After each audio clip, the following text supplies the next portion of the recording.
बिनि उननिफ्राय second best third best आङो 14 बेस्ट 14टा बेस्टखौ आंनो होदों दा बिनि उनाव आं बोसोरथाम जेल जाबाय 34 बोसोर सेक्रिफाइस खालामनाय एनडिपि नि सेक्रिफाइसखौ दिनै माखासे दल संगठननि दैदेनगिरिफ्रा बेखौ नेहात खालामनो नागिरो खुलुमबाय गासै रायजो राजा नोंथांमोन नैबे सोमदोन टक्स इउट्यूब चेनेलाव आरोबाव नोंथांमोनखौ बरायबाय जों सासे रेसपेक्टेड सार दङ दिनैनि नैबे टक श'आवहाय स' नोंथांमोन मिथियि माखासे नैबे मानगोनां सार धीरेन बर'नि माखासे बेकग्राउन्ड आरो बिनि प्रफाइलनि सायावसो आं दिनै नोंथांमोननो मिथिहोनो नागिरदों नट एस ए पलिटिकल लिडार बा पलिटिक्सनि अनगायै सारहा मा मावबोनाय एबा दिनैसिम मा मावबोखो एसे रिभलिउसनारि जानानैबो बेजों लोगोसे मा मावबोआ बेखौ नोंथांमोना दिनै मिथिनो मोनगोन खुलुमबाय सोंथि बेखौथ' फिननाय होजोबनांगौब्लाथ' रामायण महाभारत बायदि जागोन दा माखासे खोथाफोरखौ दोननानै माखासे खोथाफोरखौ एसे आं स्ट्रेस होनानै बुंनो सानदों जे आंनि जि मोनसे लाइफनि जि एक्टिभिटी जागायजेननायानो जाबाय माने मोनसे सोमावसारनायजों सोमोन्दो लाखिबोदों जे एनडिपि जेब्ला जों स्टुडेन्ट जानानै मेघालय शिलंआव जोङो जोंनि फरायनायखौ स्टार्ट खालामो बे समाव जोङो सानजेनदोंमोन जे हारिया बेबायदि मोनसे सोबख'जाबाय नासयजाबाय जोंबो हारि हिसाबै जोङो थांनानै थानांगोन जोंनि राव हारिमुवा गोजौआव थानांगोन बेनिफ्राय बे सेन्टिमेन्टआ जों शिलंआव बेखौ डेभेलप खालामदों आरो शिलंआ ओरैबायदि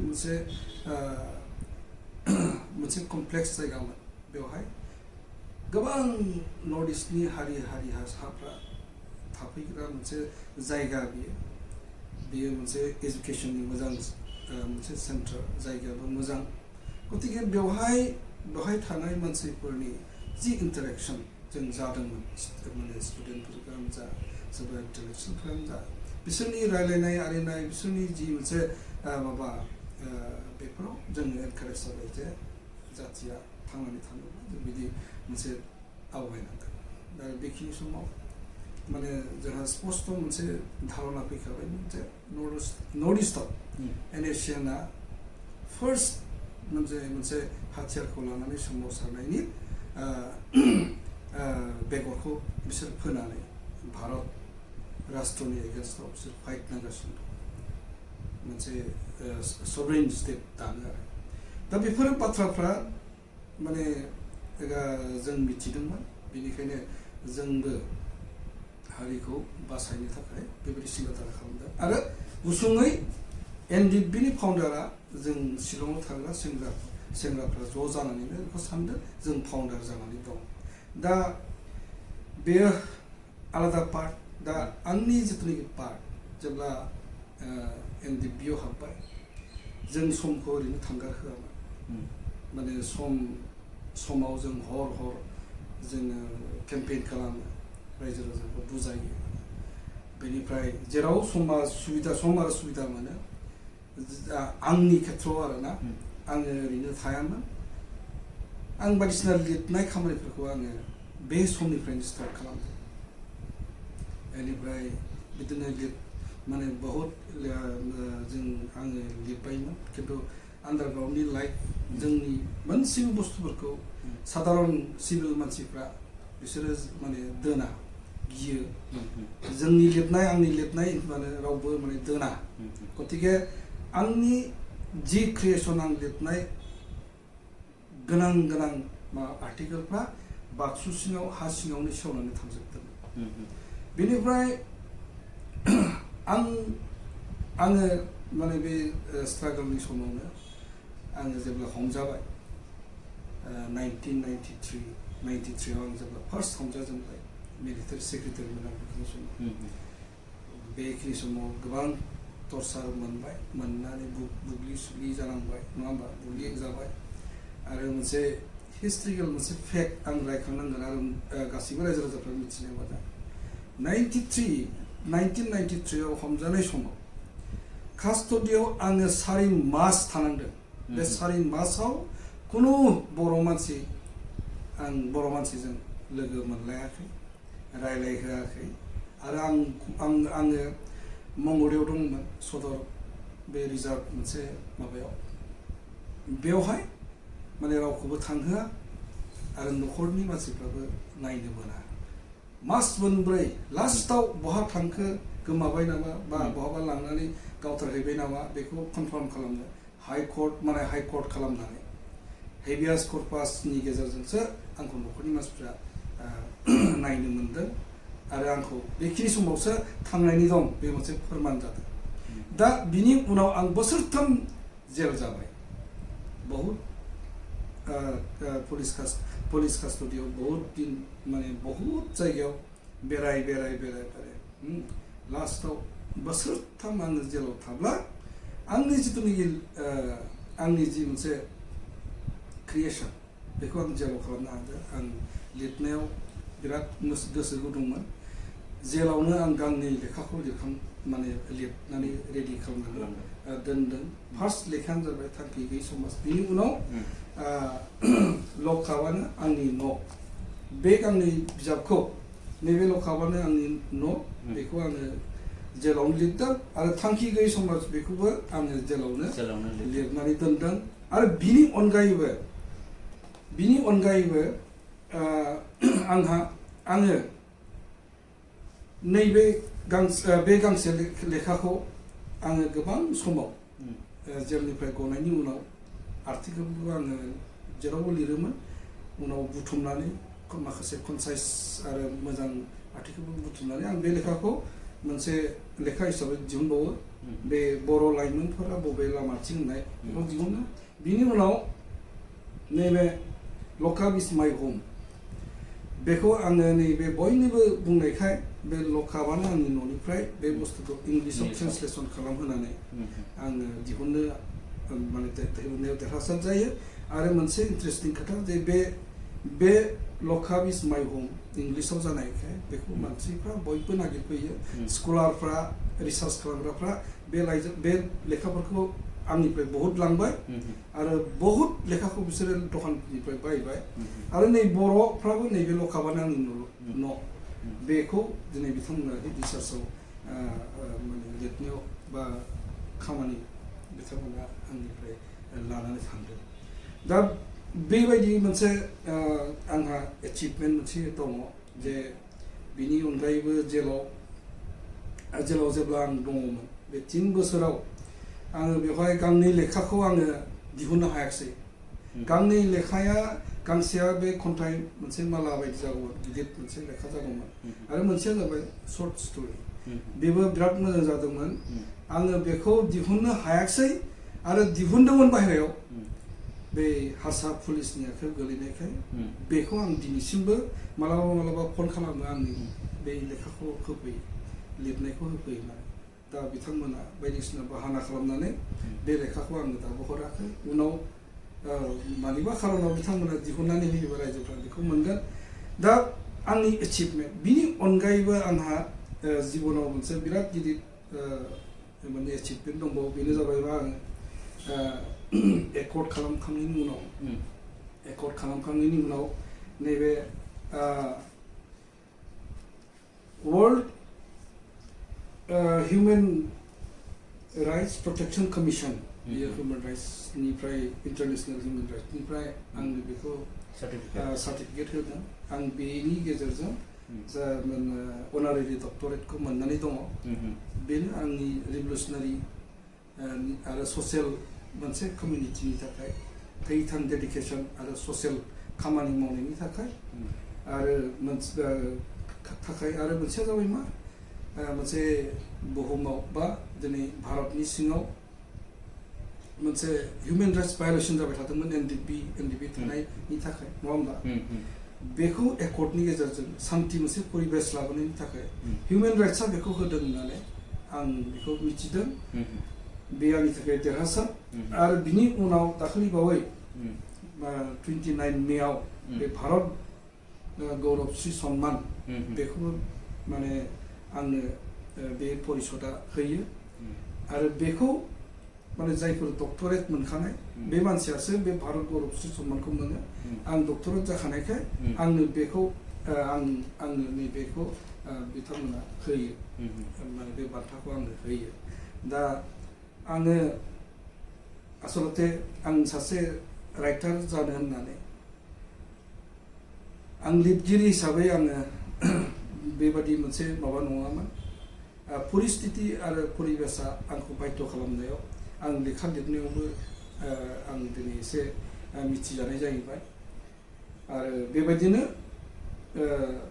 आंनि जि सेक्रिफाइस बेखौ दिनै नुनानै आं बेबायदि मोनसे भारत गौरब श्री सन्मान आरो दिनै डक्टरेटखौ मोननाया आंनि जिउनि थाखाय बिराद गिदिर मोनसे दा नोंथांमोना सारनि बिसय गोबां खोनाबाय आरो जायफोरा दासिमबो सारनि लिरनाय बिजाबफोरखौ दासिमबो नायाखै नोंथांमोना नायनो हागोन फरायनो हागोन आं बै समावनो द लकआप इज माय होम नैबे बिजाब सार धीरेन्द्र बर'नि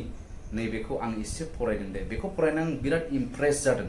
बिराद गोसोआव नांदों बिराद इमोशनेल एट्राक्शन नैबे नैबे बिजाबाव दङ नोंथांमोना बेखौ बर' रावावबो मोननो हायो आरो इंलिश रावावबो मोननो हायो जाय जेराव कम्फर्टेबल बेखौ लानानै फरायनो हायो दा बेजों लोगोसे माखासे बिजाबफोर दंबावो नाथाय साननो गोनां खोथाया बेसो सारादि बै समावहाय आफादनि जानानै आफादनि खामानि मावबोदों सासे दा बे समावहाय सारा आरोबाव मोजां मोनसे रल लानाया कन्ट्रिबिउशना बेनो जे आं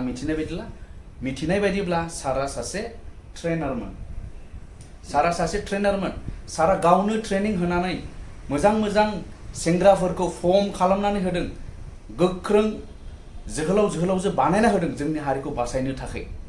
बे मोनसे गिदिर कन्ट्रिबिउशन सारा जेलाव थांखांनायनि उनावबोथ' आरो ट्रेन होफैदों सारा मोनबेसे बायदि बेसखौहाय ट्रेनिं होदों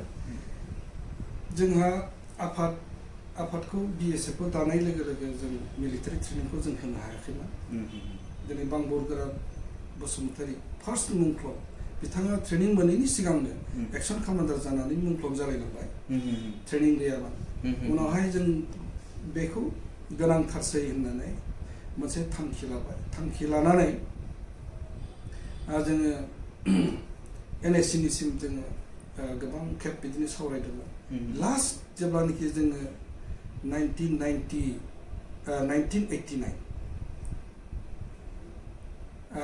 बे सनाव जों जेब्ला फार्स्ट बेचखौ ट्रेनिं होनोसै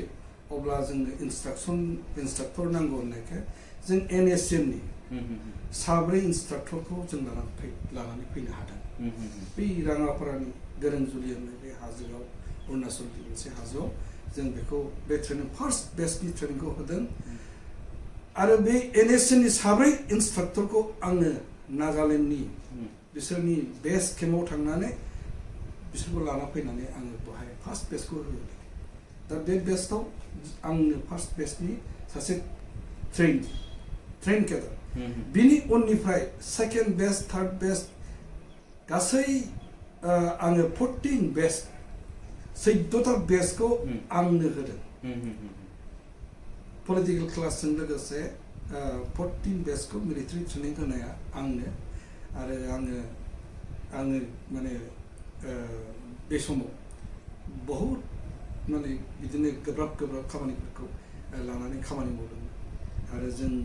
गिदिर बिबान दं हिसाबै मिलिटारि बिबान दं हिसाबै जों खामानिखौथ' होखायोआनोसै खिन्थु खामानि होब्लाबो जों गिदिर अपारेसन माबानो बेवहाय जों थांनानै जोंनो खामानि मावग्रामोन जों रावखौबो नेयामोन लिडारफ्राबो मावोमोन खामानिफोरखौ गिदिर माने बायदिसिना एटेकनिफ्राय आरम्भ खालामनानै केम्प रेडनिफ्राय खालामनानै फोरखौबो दिनै लिडारफ्राबो मावो बेवहाय उन्दै गिदिरनि बाथ्रा गैया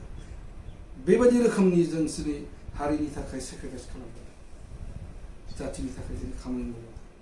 दा दिनै बेफोर मोनसे बाथ्राया बेल'नो बेबायदि मोनसे सेक्रिफाइस 34 बोसोर सेक्रिफाइस खालामनाय NDPनि सेक्रिफाइसखौ दिनै माखासे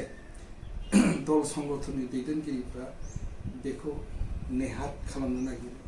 बिसोर जेबो मावाखै होननानै साननो नागिरो बिसोरखौ माने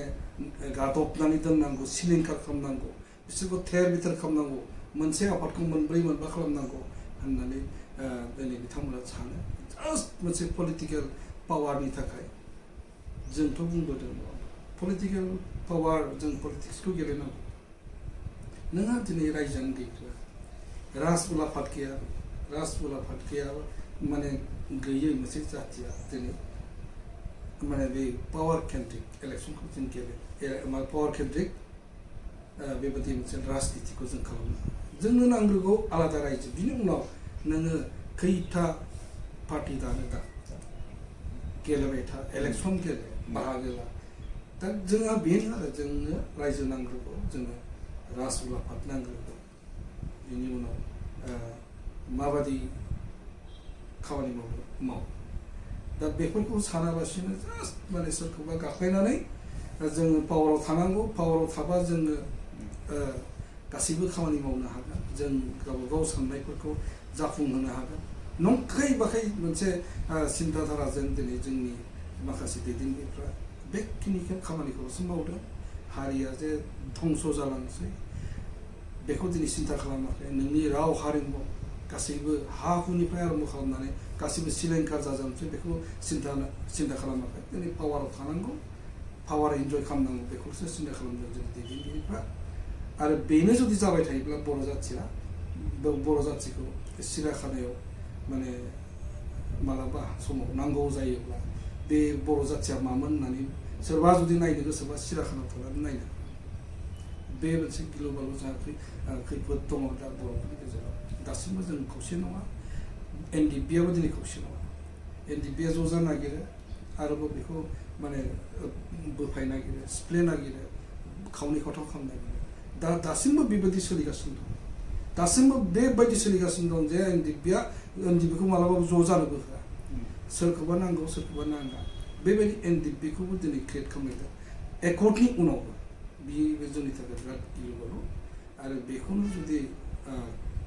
राजनितियाव थानानै पावाराव थानानै बेखौनो खालामनो जुदि थांखि लादोंबा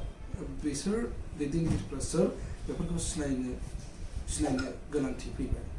आं बेखौ साननानै दं